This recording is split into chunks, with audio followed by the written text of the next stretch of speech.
తిరుమలలో శ్రీ వెంకటేశ్వర స్వామి వార్షిక బ్రహ్మోత్సవాలను పురస్కరించుకుని మంగళవారం ఉదయం ఆలయంలో కోయిల ఆళ్వార్ తిరుమంజనం కార్యక్రమం ఘనంగా నిర్వహించారు.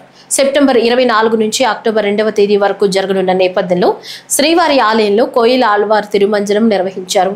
TTD chairman BR Naidu, EO Anil Kumar Singhal, అదనపు ఈవో వెంకయ్య చౌదరి, బోర్డు సభ్యులు భానుప్రకాష్ రెడ్డి, ఆలయ అధికారులు శుద్ధి కార్యక్రమంలో పాల్గొన్నారు. అనంతరం ఈవో అనిల్ కుమార్ సింఘాల్ మాట్లాడుతూ, సంవత్సరంలో 4 మార్లు ఆలయ శుద్ధి కార్యక్రమం నిర్వహించడం ఆనవాయితీగా వస్తోందన్నారు.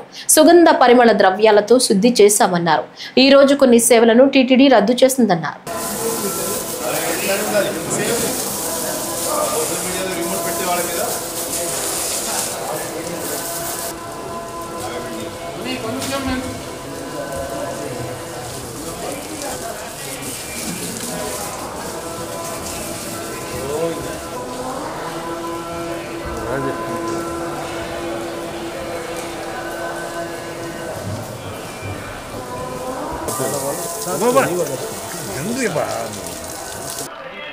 సాలకట్ల బ్రహ్మోత్సవాలు సందర్భంగా ఇవాళ ఈ కోయిల ఆళ్వార్ తిరుమంజనం కార్యక్రమం శాస్త్రోక్తంగా ఆగమోక్తంగా నిర్వహించడం జరుగుతూ ఉంది. సంవత్సరం 4 సార్లు వైకుంఠ ఏకాదశి, ఉగాది, ఆణివారాస్థానం, అదేవిధంగా స్వామివారి బ్రహ్మోత్సవాలు. ఈ ఉత్సవాల కంటే ముందు ఉన్నటువంటి మంగళవారం నాడు ఈ కార్యక్రమం నిర్వహించడం ఆనవాయితీగా వస్తూ ఉంది.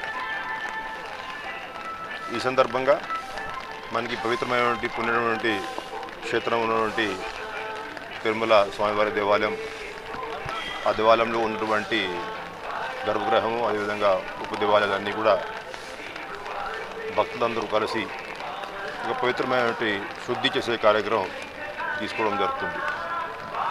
దాంట్లో ఈ గర్భగృహంలో ఉన్నటువంటి పూజా సామాగ్రి, పూజా పరికరాలన్నీ కూడా బయట తీసుకువచ్చి అన్నీ కూడా శుభ్రం చేసుకొని, అదేవిధంగా ఒక మంచి కర్పూరము, పసుపు, కుంకుమ ఇవన్నీ సుగంధితమైనటువంటి ద్రవ్యాలతో కలిపినటువంటి పరిమళంతో దేవాలయం పరిసరం అంతా కూడా శుభ్రం చేసుకోవడం జరుగుతుంది.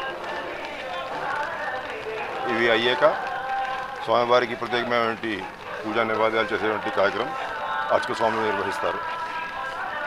ఈ సందర్భంగా ఇవాళ ఈ కొన్ని రోజువారీగా జరిగినటువంటి కార్యక్రమాలు, సేవలు ఇవన్నీ కూడా రద్దు చేసుకొని ఉదయం 6 నుంచి 9 గంటల ప్రాంతంలో ఈ కార్యక్రమం నిర్వహించి వస్తున్నటువంటి భక్తులకి ఏమాత్రం ఇబ్బంది లేకుండా మళ్ళీ 9 గంటల నుంచి స్వామివారి దర్శనం ప్రారంభించబోతున్నాం.